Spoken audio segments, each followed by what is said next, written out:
بسم اللہ الرحمن الرحیم۔ لڑکی کی محبت میں مسلمان نصرانی عیسائی بن گیا۔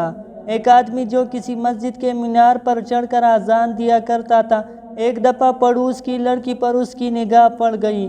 اس کا دل اس پر آ گیا، اور ایسا آیا کہ سب کچھ چھوڑ کر بس اسی کا ہو کر رہ گیا۔ یہاں تک کہ اذان چھوڑ کر اس کے پاس آیا اور اس سے اپنے مطلب کا اظہار کیا۔ لڑکی نے انکار کیا، شادی کی درخواست کی، اس کا بھی لڑکی نے انکار کر دیا، کیونکہ لڑکی نصرانیہ تھی جبکہ یہ مسلمان تھا۔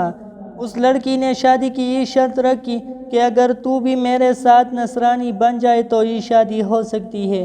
اس نے یہ شرط قبول کر لیا اور اپنا دین چھوڑ کر نصرانی بن گیا۔ شادی کے دن وہ اپنے گھر کی چھت پر چڑھا، پیر پھسلا اور وہی مر گیا۔ لڑکی بھی گئی اور دین بھی گیا۔